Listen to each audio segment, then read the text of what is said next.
Bonjour à toutes, bonjour à tous. Et aujourd'hui nous sommes le 25 octobre. Et après une journée, début de journée de 14 km sur l'autoroute, nous avons maintenant une petite route pour nous tout seuls. C'est absolument magnifique, on est vraiment en train de s'enfoncer dans le bush et c'est absolument somptueux. On va de station, c'est-à-dire de ferme en ferme, et donc c'est fabuleux. Alors un petit mot sur l'Australie quand même. Alors, l'Australie c'est 7 millions de kilomètres carrés, donc pour situer à peu près c'est 12 fois la France, la superficie, et c'est 22 millions d'habitants, donc c'est quasiment 3 fois moins d'habitants. Autant vous dire qu'il y a de la place. Enfin il y a de la place, oui et non, parce que la population est surtout concentrée, j'allais dire, entre Adélaïde qui est au sud et Brisbane, donc toute cette côte là.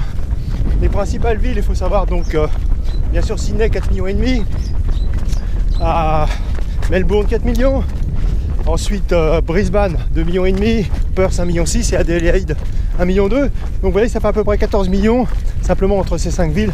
Donc ça reste vraiment important. Donc ça veut dire qu'au centre il n'y a pas grand chose, à part bien sûr les aborigènes. Les aborigènes représentent environ 400 à 450 000 personnes, c'est-à-dire 2% de la population.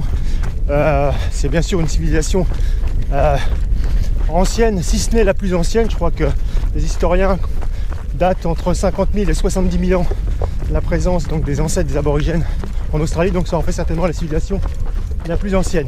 Mais je vous reparlerai des aborigènes un peu plus en détail dans le temps. Qu'est-ce qu'on peut dire d'autre sur l'Australie? Le sport principal de l'Australie, tout le monde pense que c'est le rugby. Eh bien non, c'est le cricket. Le cricket suivi du football australien. Alors un jeu assez violent qui ressemble un peu au rugby et au football. Et en troisième position, c'est le rugby, mais le rugby à 13, qui est une véritable institution, et pas le rugby à 15. Rapidement, les 5 États, donc Western Australia, Queensland, New South Wales, Victoria et Tasmanie. Et les 3 États, donc l'État des territoires du Nord, l'État bien sûr de Canberra, et donc l'État dont j'avais oublié le nom, qui est l'État de la baie de Jevis. Alors pourquoi la baie de Jevis? C'est 200 km en dessous Sydney, il y a 611 habitants, et c'est une ouverture sur la mer qui avait été gardée justement pour que la capitale ait cet accès à la mer grâce à la rivière George. Donc voilà, ça se situe environ à 200 km en dessous. Qu'est-ce qu'on peut dire d'autre? Les acteurs aussi de cinéma quand même.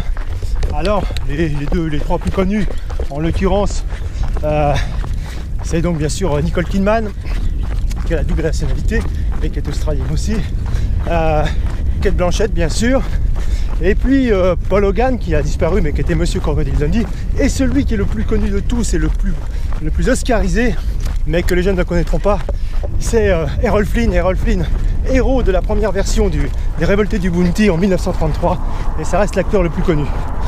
Voilà ce qu'on peut dire sur l'Australie maintenant. Hop là. Ah, je perds la caméra, voilà. Maintenant j'ai une petite devinette du jour. Juste, il y aura un t-shirt à gagner, ça fait longtemps qu'on l'a pas fait.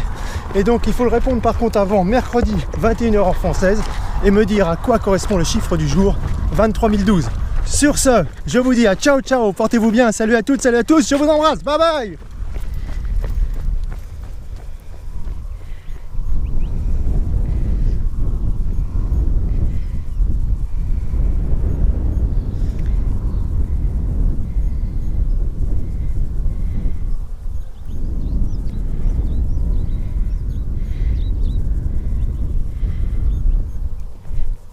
Bon voilà, c'était sportif, il n'y a plus qu'à remonter la petite côte.